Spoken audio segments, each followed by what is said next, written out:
Pour les couples homoparentaux, un parent se déclare père et l'autre mère, quel que soit leur sexe.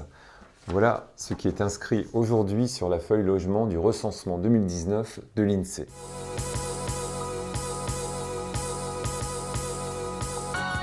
On demande à l'un des parents de changer de sexe pour pouvoir rentrer dans une colonne, mais c'est vraiment insupportable et ça s'appelle de l'homophobie. C'est une forme de négation. La négation, c'est presque ce qu'il y a de pire en termes d'homophobie, puisque ça veut dire qu'on n'existe pas et qu'on doit se conformer à un autre standard. Donc, depuis, j'allais dire 6 ans que le mariage pour tous existe et depuis 1999 que le Pacs est là, c'est quand même relativement triste de voir en 2019 ce type de formulaire. Et moi, je suis vraiment scandalisé quand je tombe sur ce formulaire. Je pense aussi évidemment à nos enfants. Quand on explique à un enfant et qu'il va se rendre compte que ses parents ne rentrent pas dans les cases, qu'est-ce qu'il doit comprendre? Quel est le signal que la société envoie à cet enfant? Finalement, sa famille, elle n'est pas standard, elle ne rentre pas dans les colonnes, elle n'est pas sur la bonne case. Ça, c'est pas possible. On ne peut plus aujourd'hui stigmatiser nos familles de la même manière qu'on le faisait auparavant.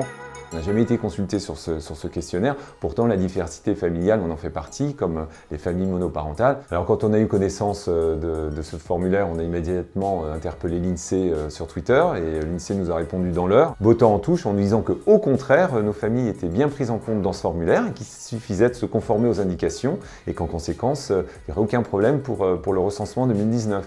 Donc c'est complètement insupportable, je pense que c'est une méconnaissance totale du respect de la dignité des familles et des enfants, et j'attends évidemment une autre forme de réponse qui serait la prise en compte de toutes les familles. Le travail de l'INSEE, c'est de recenser, c'est pas de décider.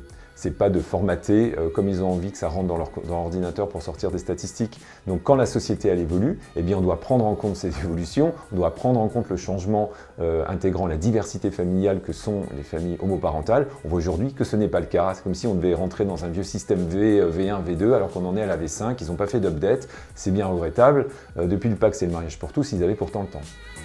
Il se trouve qu'à l'Association des familles homoparentales, on est particulièrement sensible sur ce qu'on appelait l'histoire des formulaires et qu'évidemment, il a fallu depuis 2013 et même depuis le Pacs d'ailleurs, mettre en conformité ces formulaires et on le voit dans la vie quotidienne de nos familles. Donc c'est les formulaires d'inscription à la crèche, à la cantine, aux activités périscolaires.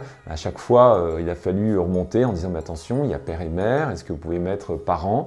Est-ce que vous pouvez mettre en dessous 2 cases avec le nom, prénom et puis le sexe, hein, ça se fait déjà depuis très longtemps au Canada, c'est pas très compliqué à appliquer et il y a cet effort. Alors, il y a certaines municipalités qui ont pris en compte nos demandes, qui ont changé, puis d'autres pour l'instant qui font de la résistance et à chaque fois, eh bien, nos familles sont obligées de barrer père pour écrire mère lorsqu'il y a de maman et puis la même chose quand il y a de papa, on va rayer mère pour écrire père. Voilà, on essaie de s'insérer, mais on n'a pas normalement cet effort à faire. On ne doit pas faire un effort supplémentaire. Pourquoi les familles homoparentales devraient faire cet effort d'insertion alors que toutes les autres familles sont prises en compte? Non, on est une famille comme les autres et on doit être pris en compte de la même manière, sans effort supplémentaire. Tout effort, c'est une forme de stigmatisation.